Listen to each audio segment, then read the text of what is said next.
Hi, I'm Jason Grover. I'm a film critic from Toronto. This is my second time seeing it. And look, not every movie deserves a second choice. Not every movie improves on a second viewing. I think it's a remarkable film the first time. I think the second time, it truly emerges as this beautiful, attenuated character piece when you sort of step away from the narrative.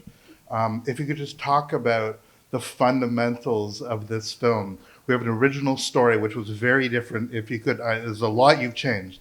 Yeah. But I think when people kvetch about adaptations, they always say, what are you doing in the original? I think every change you made from the original in this makes this film quite extraordinary. So if you could just thank you. Check off the main boxes of what was changed from the original narrative and what drew you to the original narrative. Yeah, so this is based on a short story by James Lee Burke, who is a very well-known mystery author. And I read the story in 2010. And it's about 15 pages. It's maybe 3 scenes. And it's about an old white man, college professor, retired, who runs into some hunters on his property. And so it's a it's a Clint Eastwood film. Essentially, yeah. Although it not very anticlimactic. I actually thought my copy of it had been misprinted because it ended so abruptly. It actually ends in the short story at the scene in the bar. He's sort of thinking about what he's going to do, and it kind of abruptly ends. And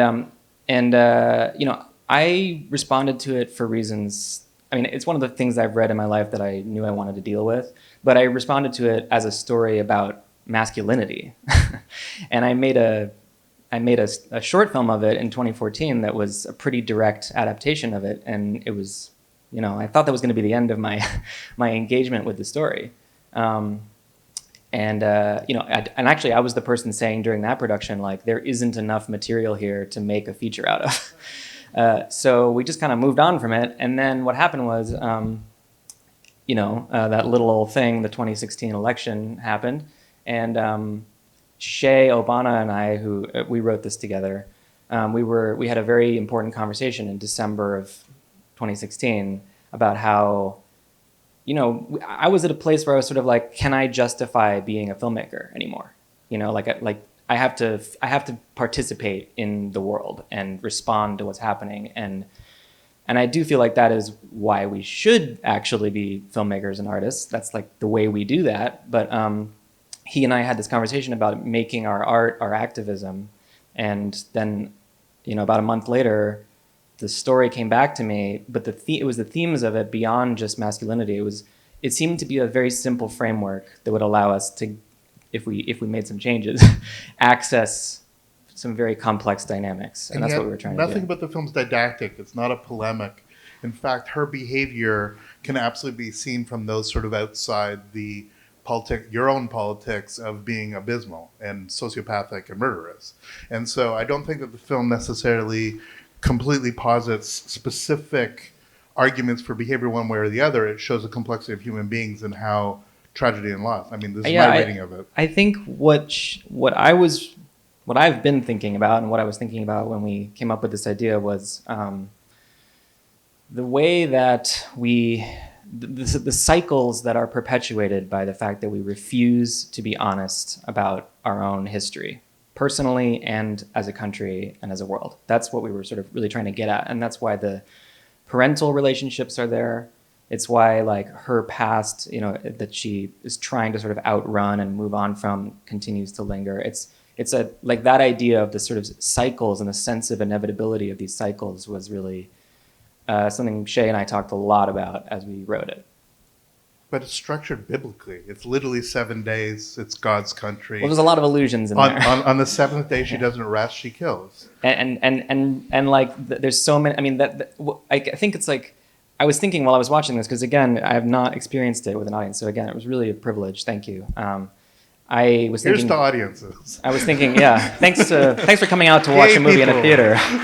I was thinking while I was watching about the sense of sort of like, I called it in the making of it a pre-apocalyptic movie.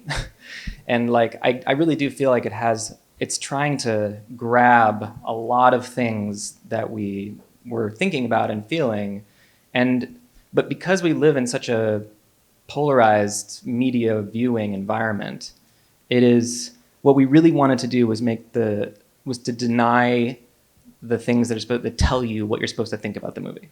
You know, like I sometimes feel like I read log lines for a movie and I kind of don't need to watch it because I already know what it wants me to think, you know?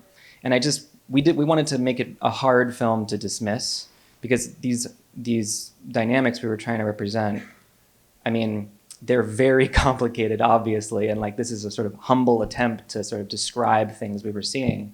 But you know, we were kind of trying to make an intersectional film in a way, which means you have to kind of bring people in and not push them away.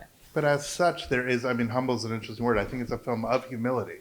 I think it's a film of storytellers actually recognizing the complexity and giving the audience the opportunity to actually come up with their own positions on the many myriad complexities. Well, can I just say thank please. you for that? I mean, that really that was what we were explicitly trying to do in writing it. But it really is a value system of mine to trust the audience, and like I do think that's kind of the dividing line that I feel as a movie watcher these days is I either feel like the movie trusts me or it doesn't trust me, and I enjoy watching movies that are giving me the opportunity and the space to think about things. And not telling me what to think.